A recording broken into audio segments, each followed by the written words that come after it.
Mettre en valeur une personne, c'est lui permettre de révéler aux autres et souvent à elle-même ce qu'il y a de beau et d'exceptionnel chez cette personne.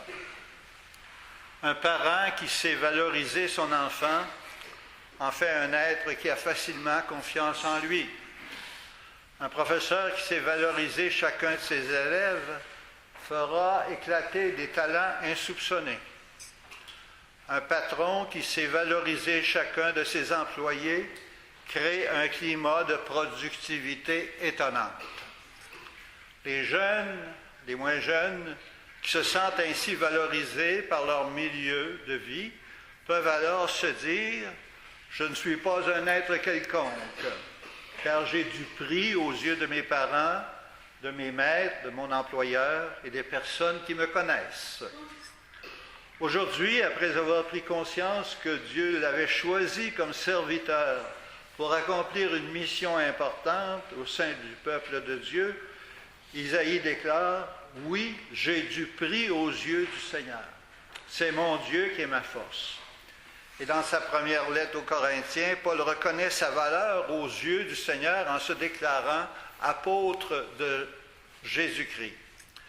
Dans l'Évangile, Jean-Baptiste reconnaît la valeur de cet homme, qui est Jésus, qu'il vient de baptiser.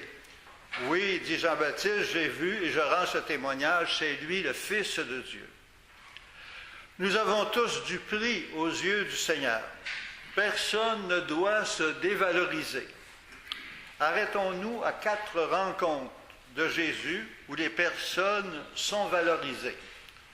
En présence de Zachée, Jésus s'invite à souper chez lui, alors que ce dernier se sait jugé par la société qui le considère, à raison, comme un voleur. En présence de la Samaritaine, la femme aux 5 maris, Jésus lui offre de l'eau à boire et lui ouvre les yeux sur une relation possible avec Dieu. En présence de ces handicapés qu'il guérit, Jésus ouvre les yeux et les esprits de ceux qui les croient victimes de leurs péchés personnels ou de ceux de leurs ancêtres. Une dernière rencontre sur la croix où Jésus promet le paradis à ce larron qui reconnaît son châtiment comme juste. Et Zachée, la Samaritaine, les handicapés et le larron représentent 4 catégories de personnes considérées comme des tares, comme des pas bons dans la société du temps. Jésus, le Fils de Dieu, n'entre pas dans ce jeu-là.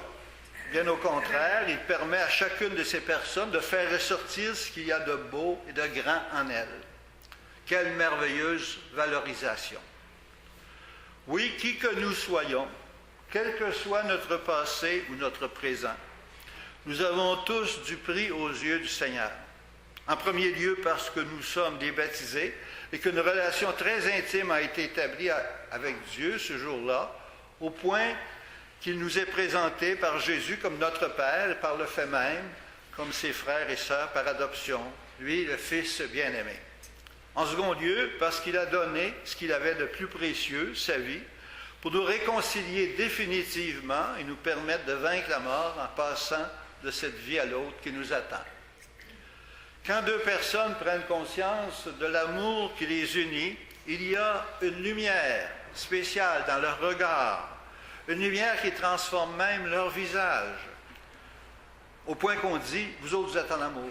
Ça paraît, ça transforme.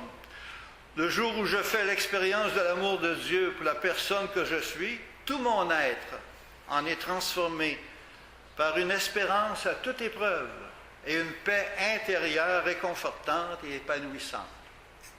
Fort de la force de Dieu, nous serons serviteurs et servantes au sein de son peuple, comme Isaïe, comme Paul, comme Jean-Baptiste, pour annoncer celui que nous ne finirons jamais de connaître et de faire connaître. Amen.